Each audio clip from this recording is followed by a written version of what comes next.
नमस्कार दोस्तों, मैं रोहन शर्मा स्वागत करता हूं सभी का आपके अपने चैनल ज्योतिष वास्तु में। कैसे हैं आप सभी। आज हम यहां पर बात करने वाले हैं एक बहुत ही ज़्यादा इंपॉर्टेंट टॉपिक के बारे में। हम आज यहां पर बात करेंगे हमारे घर के पैसे के बारे में। घर में पैसा नहीं टिकता, घर में पैसा बच नहीं पाता, पैसा आता है और पैसा चला जाता है। मैं बहुत ज़्यादा मेहनत करके पैसा कमाता हूँ, बट फिर भी घर में पैसा क्यों नहीं बच रहा।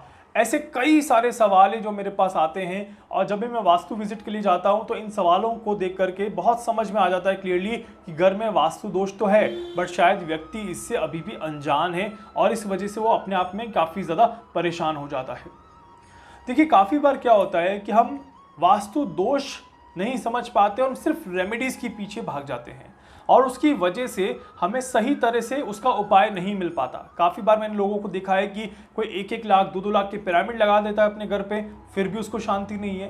किसी ने कहा कि ईशान कोण में तिजोरी रख दो, उसने ईशान कोण में तिजोरी रख दी, फिर भी उसको शांति नहीं है। तो एक तो सही ज्ञान नहीं हो पाना और उसके बाद सही रास्ता न मिल पाना, ये दो बहुत ही ज़्यादा बड़े दोष देखे जाते हैं जिसकी वजह से आप सभी को सही उपाय नहीं मिल पाता। देखिए, एक छोटी सी जानकारी और यहाँ पर शेयर कर देता हूँ। आप सभी को पता है कि अभी नई संसद बनी है, नई संसद का निर्माण अभी भी चल रहा है, थोड़ा सा काम अभी भी चल रहा है और उसमें भी बहुत ज़्यादा वास्तु दोष है। और इसी के साथ साथ अभी उज्जैन महाकाल मंदिर का जो कॉरिडोर का जो निर्माण हो रहा है उसमें भी बहुत भयंकर वास्तु दोष यहाँ पर देखा जा रहा है। तो ये तो बहुत ज़्यादा क्लियर है कि धीरे धीरे हमारे देश में हम वास्तु को कहीं ना कहीं छोड़ते जा रहे हैं। आजकल आप देख लीजिए, जो अपार्टमेंट बनते हैं उसमें वास्तु का ध्यान नहीं दिया जाता। आजकल जो बिल्डिंगें बन रही है उसमें वास्तु को उतना इंपॉर्टेंस नहीं दी जाती और उसकी वजह से कई सारे लोगों को बहुत ज़्यादा परेशानियों का सामना करना पड़ रहा है। अनवांटेड डिजीज़ कह दीजिए या अनवांटेड परेशानियां कह दीजिए, जिसकी वजह से आप सभी काफ़ी ज़्यादा अनस्टेबल रहते हैं और बहुत कोशिश करने के बाद भी अपने आप को बैलेंस नहीं कर पाते और मानसिक तनाव बढ़ता जाता है और आर्थिक तंगी कहीं ना कहीं बढ़ती जाती है। ऐसे कई सारे किस्से आजकल हर दिन सुनने को और देखने को मिल रहे हैं। अब इस तरह के वास्तु दोष को जब तक समझ नहीं पाएंगे तब तक उन वास्तु दोषों के आप सभी कह सकते सॉल्यूशन तक आप नहीं पहुंच सकते। और सॉल्यूशन तक पहुंचना है तो पहले जड़ को समझिए, जड़ को परखिए, उसके बाद आप देखिए कि सॉल्यूशन की गुंजाइश कितनी है और सॉल्यूशन से फायदा कितना मिल जाएगा। क्या 19-20 का फर्क पड़ेगा या पूरी तरह से सॉल्यूशन से हमारा जो है वो वास्तु दोष पूरी तरह से खत्म हो जाएगा। देखिए, जब शर्ट पे कोई दाग लग जाता है तो उस दाग को हटाने के लिए आपको पूरा शर्ट धोना पड़ता है और शर्ट को धोने के बाद भी कभी कभी कुछ दाग ऐसे हो जाते हैं जो फिर भी उनका अपना निशान छोड़ करके ही जाते हैं और उसके लिए हमें और ज़्यादा मेहनत करनी पड़ती है उस शर्ट को पूरी तरह से साफ करने के लिए। उसी तरह से वास्तु दोष होते हैं। जब एक बार ज़मीन में किसी तरह का वास्तु दोष अगर आ गया तो रिकंस्ट्रक्शन एक बहुत बड़ा रोल प्ले करता है और कई बार ऐसा होता है कि रिकंस्ट्रक्शन करना पॉसिबल नहीं हो पाता। ऐसे में हम क्या करें, कौन सा उपाय करें कि हमारा ये वास्तु दोष खत्म हो जाए। बट एक चीज़ ध्यान रखिएगा कि आपकी प्रॉब्लम में ही आपका सॉल्यूशन हमेशा छिपा हुआ होता है, कहीं बाहर नहीं होता। मैंने कई सारे लोगों को देखा है जो 1-1 लाख के पिरामिड लगा देते हैं, बहुत बड़ी बड़ी चीज़ें लगा देते हैं अपने घर में, बट फिर भी वो उतनी शांति अनुभव नहीं कर पाते जितनी करनी चाहिए और उस वजह से भी वो काफ़ी ज़्यादा परेशान होते हैं। मैं हमेशा आप सभी को बताता हूं कि मैं वैदिक वास्तु को फॉलो करता हूं, जिसमें मैं कोई भी चीज़ बेचता नहीं। आप सभी को कोई भी चीज़ एक्स्ट्रा लेने के लिए नहीं कहता। सिर्फ और सिर्फ वैदिक वास्तु के माध्यम से ही हम प्रॉब्लम के सॉल्यूशन निकालने की कोशिश करते हैं। अब वैदिक वास्तु से बहुत सारे लोग अनजान हैं, बहुत सारे लोग नहीं जानते कि वैदिक वास्तु होता क्या है और इसी वजह से हम बहुत ज़्यादा मेहनत करते हैं, बहुत ज़्यादा अपना एफर्ट लगाते हैं हर एक काम में, अर्न भी काफ़ी अच्छा करते हैं, बट उसके बाद भी हमारे पास वो पैसा बच नहीं पाता और उसकी वजह से हम काफ़ी ज़्यादा परेशान रहते हैं। मानसिक परेशानियों की वजह से और आर्थिक परेशानियों की वजह से जीवन एक तरह से काफ़ी ज़्यादा खराब होने लग जाता है। काफ़ी बार मैंने लोगों के मुंह से ये भी सुना है कि ईशान कोण बहुत अच्छा माना जाता है, बट हर व्यक्ति को ये नहीं पता कि हर घर का ईशान कोण एक अलग एनर्जी को कंटेन करता है और हर बार ईशान कोण में तिजोरी रखने से आपके घर में पैसा नहीं आएगा। इस बात का ध्यान रखिएगा। हर एक घर का वास्तु अलग डायरेक्शन बताता है अपनी तिजोरी को रखने के लिए। हर एक घर के वास्तु में हर एक तिजोरी का प्रकार अलग होता है, इस बात का विशेष ध्यान रखिएगा। ऐसा नहीं कि आपने गूगल पे सर्च कर लिया कि तिजोरी कहाँ रखी जाती है और गूगल ने बता दिया कि इस डायरेक्शन में तिजोरी रख दीजिए, आपका पैसा बचने लग जाएगा।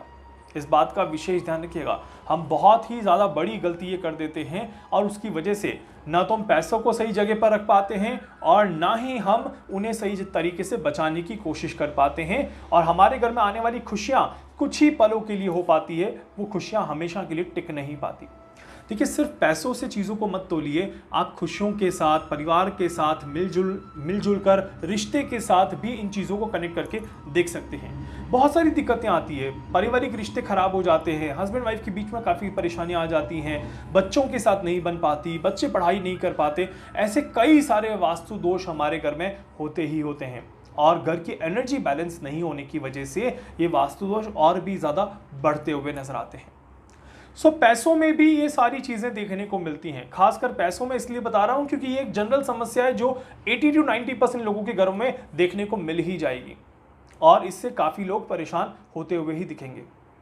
एक चीज़ आप सभी को यहाँ पर बता देता हूँ, अगर आप सभी जयपुर में हैं या दिल्ली में हैं और अपने घर का वास्तु करवाना चाहते हैं तो आप मुझे फटाफट से मैसेज कर सकते हैं। आगे की जानकारी आपको व्हाट्सएप पे मिल जाएगी। मैं बहुत जल्दी जयपुर और दिल्ली ट्रैवल करने वाला हूँ। इसी के साथ साथ 18 जुलाई से मेरा वास्तु का नया बैच शुरू हो रहा है। अगर आप सभी वास्तु सीखना चाहते हैं, वास्तु के असली ज्ञान को समझना चाहते हैं, वैदिक वास्तु में अपनी नॉलेज को और बढ़ाना चाहते हैं, तो आप बेसिक वैदिक वास्तु का कोर्स मेरा ज्वाइन कर सकते हैं। आगे की सारी जानकारी आपको व्हाट्सएप पर मिल जाएगी। हम बात कर रहे थे कि घर में इस तरह से चीज़ों को बैलेंस करना चाहिए कि हमारे घर में पैसों की कमी ना रहे। देखिए, जैसे मैंने कहा, हर घर का वास्तु अलग होता है, हर घर के वास्तु का प्रकार अलग होता है, और हर घर में पैसों को रखने की जगह अलग होती है। काफ़ी बार मैंने कई लोगों को अलग अलग तरीके से कैलकुलेट करके बताया है कि कैसे किसी जगह को कैलकुलेट किया जाता है और कैसे एक सही जगह फाइंड करी जाती है जहां पर मेरा पैसा बढ़ता हुआ नजर आएगा। तो इसीलिए आप सभी के घरों में भी घर का मुख्य द्वार और घर की एंड दीवार, ये दोनों जो है, ये दोनों पैरेलली बैलेंस होने चाहिए, तभी जाकर के पैसा बैलेंस होगा। इस बात का ध्यान रखिएगा। अगर ये दोनों बैलेंस नहीं हुए तो पैसा तो टिकेगा नहीं, ये चीज तो क्लियर ही है। साथ ही साथ घर का मुख्य वास्तु दोष होने की वजह से आपके घर में पैसा आएगा और पैसा चला जाएगा। इसको बचाने के लिए हम सभी को एक महत्वपूर्ण उपाय जो सबको करना चाहिए, मैं सबको कहता हूं हमेशा कि अपने घर में तुलसी का पौधा जरूर रखिए। जिस घर में तुलसी का पौधा रहेगा उस घर में पैसा तो आता हुआ रहेगा, ये चीज तो क्लियर है। बाकी पैसे को बचाना तो आपके घर के वास्तु के ऊपर ही निर्भर करेगा, वास्तु के ऊपर ही डिपेंड करेगा कि आपका वास्तु आखिर कैसा है और उसका स्ट्रक्चर आपको कितना सपोर्ट कर रहा है। क्योंकि हर व्यक्ति के लिए उसका वास्तु अलग तरीके से काम करता है। हर व्यक्ति की एनर्जी घर की एनर्जी के साथ अलग तरीके से काम करती है, और उसमें अगर आप सभी ने उसको फोकस नहीं किया, उसको ध्यान नहीं दिया, तो आप सभी अपनी एनर्जी को वेस्ट कर देंगे और घर के वास्तु को और भी ज़्यादा नेगेटिव करते हुए नजर आएंगे। इसीलिए घर में रखी हुई एक एक चीज़ और घर में रखा हुआ एक एक इंस्ट्रूमेंट आपके लिए एक बहुत बड़ा वास्तु का काम करता है। इस बात का ध्यान रखिएगा।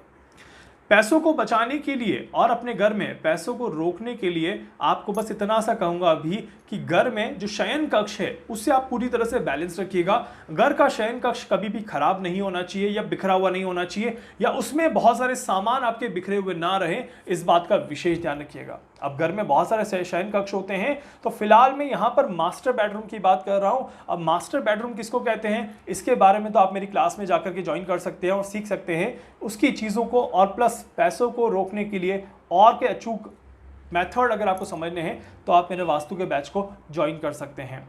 आगे की सारी जानकारी मैं धीरे धीरे आने वाली वीडियोस में देता रहूंगा और आप सभी को एक्सप्लेन करता रहूंगा कि कैसे आपके घर के वास्तु दोष आप दूर कर सकते हैं और कैसे अपने आप को पूरी तरह से बैलेंस कर सकते हैं। तब तक के लिए वीडियो को लाइक कर दीजिएगा, चैनल को सब्सक्राइब कर दीजिएगा, बेल आइकन पे जरूर से क्लिक करिएगा। कुछ भी पूछना चाहते हैं, जानना चाहते हैं, अपने बारे में कुछ भी समझना चाहते हैं, आप मुझसे संपर्क कर सकते हैं। मैं पूरी कोशिश करूंगा आप सभी की हर संभव मदद यहाँ पर कर सकूं।